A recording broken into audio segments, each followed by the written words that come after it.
बिस्मिल्लाहिर्रहमानिर्रहीम। अस्सलाम वालेकुम डियर स्टूडेंट्स। आज हम सीखेंगे 10th मैथ की एक्सरसाइज 1.1 का question number 2। Write in term of iota. Iota की वैल्यू आपने याद रख लेनी है स्क्वायर रूट ऑफ -1। तो क्वेश्चन नंबर 2 ये है कि right in term of iota. Dear student, simple सी बात है, अयोटा की वैल्यू ये वाली इस क्वेश्चन में मौजूद है। हमें सिर्फ इस वैल्यू की जगह पर अयोटा लिखना है। तो सबसे पहले, क्योंकि इसके साथ 4 भी मौजूद है, तो सबसे पहले हम इसको 4 से सेपरेट कर लेंगे। 2 minus square root of minus और साथ में स्क्वायर रूट ऑफ 4, तो इसको सेपरेट कर देना है। तो माइनस के साथ हम 1 लगा लेंगे। अब यही वैल्यू अयोटा की बन चुकी है, तो इसकी जगह पे अयोटा लिख देना है। सो 2 माइनस ये वैल्यू अयोटा की है, तो इसकी जगह पे आई आ जाएगा और स्क्वायर रूट ऑफ 4 2 होता है। अब इसको तरतीब में लिख लेंगे। 2 माइनस 2 अयोटा, पहले नंबर लिख लेंगे और फिर अयोटा लिख लेंगे। तो ये बच्चों बन गया है अयोटा की फॉर्म में। अब आप इसको एक बार फिर से समझ लें कि right in term of iota, इसका मतलब है अयोटा की जो वैल्यू है वो इस क्वेश्चन में मौजूद है। पहले उस वैल्यू को सेपरेट कर लेना है और सेपरेट करने के बाद उसकी जगह पे अयोटा लिख देंगे और फिर उसको तरतीब में लिख लेंगे, तो ये इसका आंसर आ जाएगा। उम्मीद है कि आपको समझ आ गया होगा। जी बच्चों, तो सेकंड पार्ट है 3 माइनस स्क्वायर रूट ऑफ -7। तो इसको हमने अयोटा की टर्म में लिखना है। तो अभी हमने सीखा कि जो अयोटा की वैल्यू है वो इस क्वेश्चन में मौजूद है। हमें इस वैल्यू को पहले सेपरेट कर लेना है 7 से और फिर इसकी जगह पे अयोटा लिख देना है, तो ये अयोटा की फॉर्म बन जाएगी। तो स्टेप नंबर 1 क्या करना है, 3 माइनस ये जो स्क्वायर रूट माइनस है इसको अलग लिखना है और स्क्वायर रूट ऑफ 7 को अलग लिखना है। अब इस माइनस के साथ हम 1 लगा लेंगे। अब यही वैल्यू अयोटा की बन चुकी है, तो इसकी जगह पे अयोटा लिख देंगे, अयोटा और स्क्वायर रूट ऑफ 7। अब इसको तरतीब में लिख लेंगे, 3 minus square root of 7 iota, तो ये इसका आंसर आ जाएगा।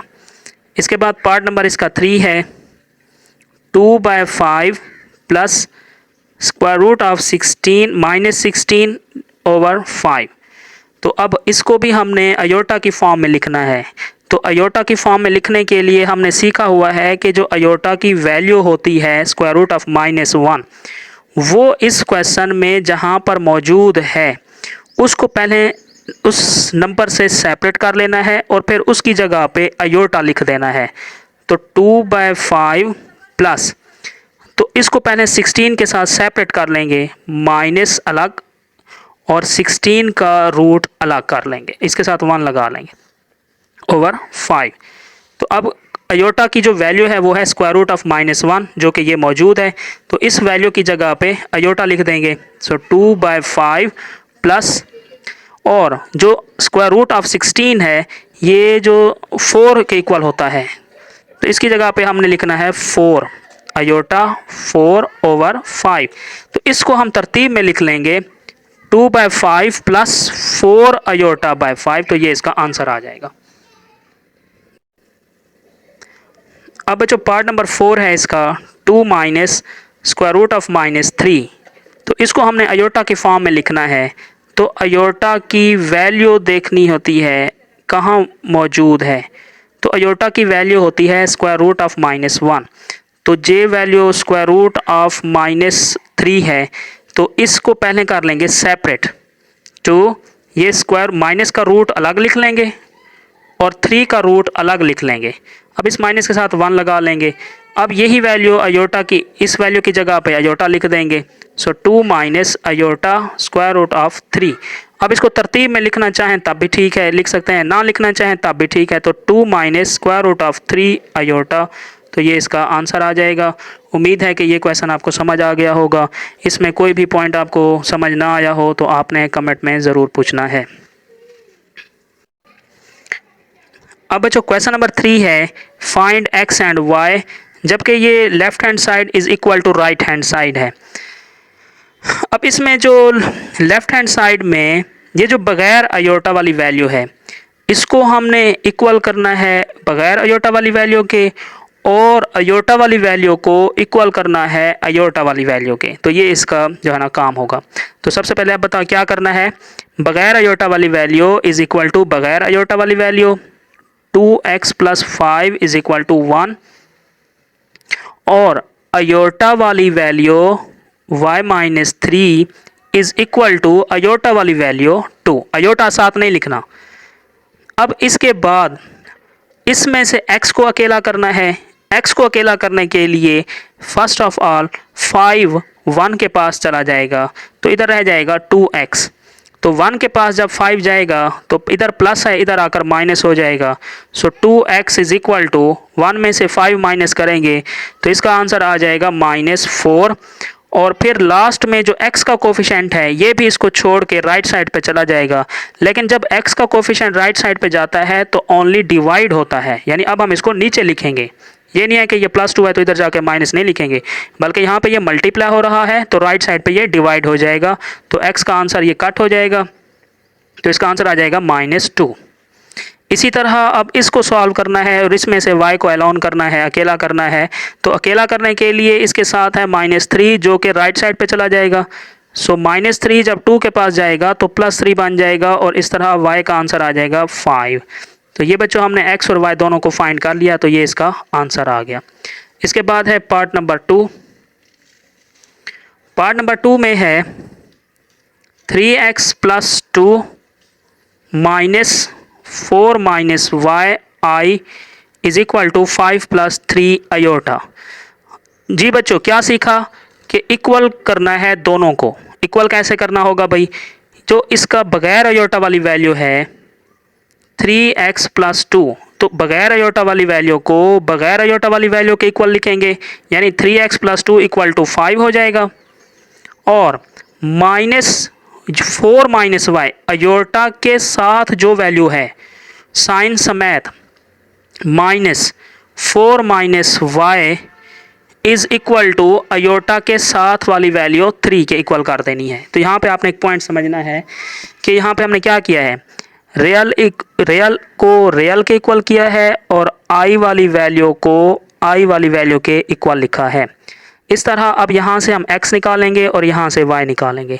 तो x को पहले अकेला करना है, तो अकेला करने के लिए इसके साथ पहले +2 को राइट साइड पे ले जाएंगे तो इधर रह जाएगा 3x। तो 5 के पास जब ये 2 जाएगा तो माइनस हो जाएगा। सो 3x इज इक्वल टू 3 आ जाएगा और फिर ये x वाला 3 नीचे चला जाएगा तो ये डिवाइड हो जाएगा 3/3। तो 3 से 3 कट होकर x का आंसर आ जाएगा 1। इसी तरह अब इसको हमने सॉल्व करना है। ये माइनस इसके साथ माइनस है तो माइनस को मल्टीप्लाई करेंगे तो -4 बन जाएगा। पहले माइनस मल्टीप्लाई होगा 4 के साथ तो -4 बन जाएगा। फिर माइनस y से मल्टीप्लाई जब होगा तो माइनस प्लस y बन जाएगा इज इक्वल टू 3। तो अब हमें y के साथ ये जो नंबर है -4 इसको यहाँ से हटाना है ताकि y मालूम हो जाए। तो इसको हटाने के लिए राइट साइड पे ले जाएंगे और राइट साइड पे जाकर ये -4 प्लस का 4 बन जाएगा। तो y का आंसर आ जाएगा 7। तो ये इसका बच्चों आंसर आ जाएगा।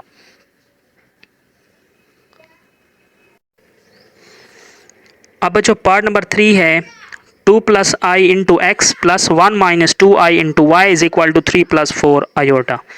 अब इसमें मसला ये है कि इसमें रियल और इमेजिनरी जो पार्ट हैं वो अलग-अलग नहीं हैं। इसमें देखें 2 प्लस आई के साथ x है और 1 माइनस 2i के साथ y है, या यूँ समझें कि ब्रैकेट के बाहर x आ गया है। तो सबसे पहले हम इस x को ब्रैकेट के अंदर इसके साथ मल्टीप्लाई करवाएंगे। तो 2 पहले x से मल्टीप्लाई होगा तो 2x बन जाएगा, फिर अयोटा x से मल्टीप्लाई होगा तो x अयोटा बन जाएगा। इसी तरह इस ब्रैकेट के बाहर y मौजूद है तो हमें इस ब्रैकेट को y से मल्टीप्लाई कर देना है। y 1s are y minus 2y iota answer आ जाएगा इसका इक्वल टू 3 प्लस 4 अयोटा। इसमें दो वैल्यूज़ ऐसी हैं जिनके साथ अयोटा नहीं है। एक है 2x, पहले हमें उनको लिखना है जिनके साथ अयोटा नहीं है, तो वो है 2x और प्लस का y। इनको ब्रैकेट में लिख लेंगे और इसके बाद हम वो वैल्यूज़ लिखेंगे जिनके साथ अयोटा है। एक है x अयोटा और एक है -2y aorta equal to 3 + 4 iota. अब ये जो अयोटा और अयोटा, ये दो वैल्यूज़ में अयोटा आ रहा है, इन दोनों में से अयोटा को कॉमन निकाल लेंगे ताकि एक अयोटा बाहर आ जाए। तो इसमें से जब अयोटा बाहर निकालेंगे तो इसके पास रह जाएगा x और इसके पास रह जाएगा 2y और ये अयोटा बाहर आ जाएगा 3 + 4 अयोटा के। अब हम इसको रियल और इमेजिनरी पार्ट जो हैं उनको इक्वल करेंगे, तो उसको हम लिखेंगे equating real and imaginary parts. बच्चों इसका मतलब ये होता है कि जो रियल वैल्यू है या रियल पार्ट है वो इक्वल करना है दूसरी साइड पे रियल पार्ट के, यानी जिसके बगैर अयोटा वाली वैल्यू को बगैर अयोटा वाली वैल्यू के इक्वल लिखना है। तो 2x + y is equal to 3 और दूसरा है x माइनस इमेजिनरी जो पार्ट है वो है x - 2y, यानी जो i वाली वैल्यूज़ हैं, i को नहीं लिखना, i वाली जो वैल्यू है x - 2y वो इक्वल है i वाली वैल्यू 4 के। अब बच्चों यहाँ पे ये दो इसके अंदर अननोन हैं x और y, इस इक्वेशन के अंदर भी दो अननोन हैं x और y। अब इन दोनों इक्वेशंस को आपस में सॉल्व करके x या y को एक को ख़त्म करेंगे और फिर एक मालूम करेंगे और उसकी हेल्प से फिर दूसरा मालूम करेंगे। यानी इसको आपने गौर से समझना है। देखें, इसको हम नाम देते हैं इक्वेशन नंबर 1 का और इसको नाम दे देते हैं इक्वेशन नंबर 2 का। अब इन दोनों इक्वेशंस को या तो हमें प्लस करना है या माइनस करना है, जिससे एक अननोन ख़त्म हो जाए। तो ज़रा गौर से देखें, अगर हम 2x + y + 3 इक्वल टू 3 है और x - 2y इक्वल टू 4 है, अगर हम इनको प्लस भी करें या माइनस भी करें तो ना x ख़त्म होगा ना y ख़त्म होगा, क्योंकि देखें प्लस करते हैं तो 2 और 1 3 बन जाएगा और अगर ये -2 + 1 तो -2y बच जाएगा, 3x और 2y इज इक्वल टू 7 आ जाएगा। तो इस तरह तो ये ख़त्म ना x में ख़त्म होगा ना y ख़त्म होगा। तो अब हमें थोड़ा सा सोचना होगा, इनको ख़त्म करने के लिए या तो x के नंबर कोफिशिएंट सेम करना होगा या फिर y का कोफिशिएंट सेम करना होगा, उसके बाद ही हम इसको ऐड या सब्ट्रैक्ट करेंगे। तो जो आपको आसान लगे, तो मैं यहाँ पे y के कोफिशिएंट को इक्वल कर रहा हूँ। मैंने देखा इक्वेशन नंबर 2 में y के साथ है -2 और इक्वेशन नंबर 1 में y के साथ 2 नहीं है, इसलिए मुझे यहाँ पे y चाहिए, y के साथ 2 चाहिए।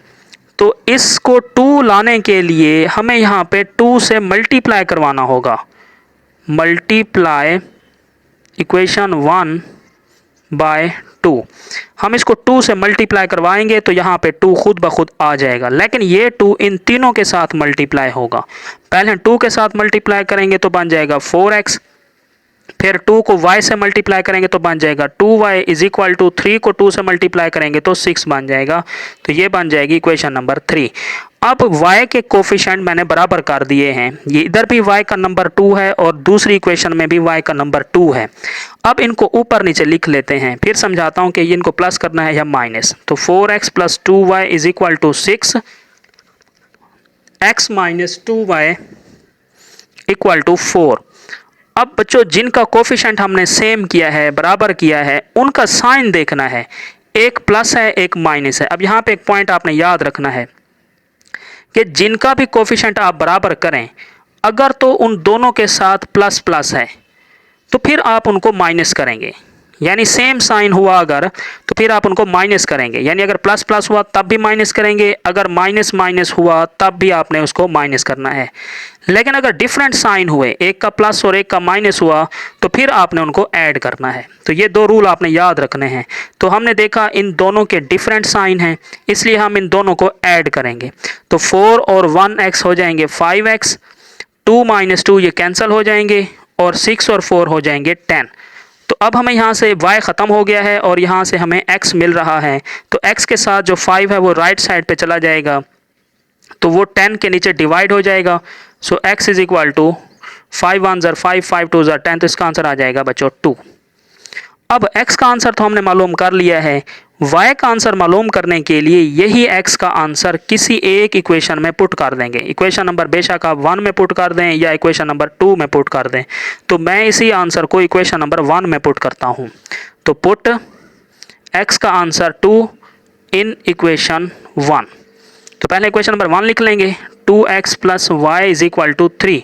इस इक्वेशन में x की जगह पे 2 लिख देंगे, यानी 2x था पहले, अब लिखेंगे 2x की जगह पे 2 लिख देंगे।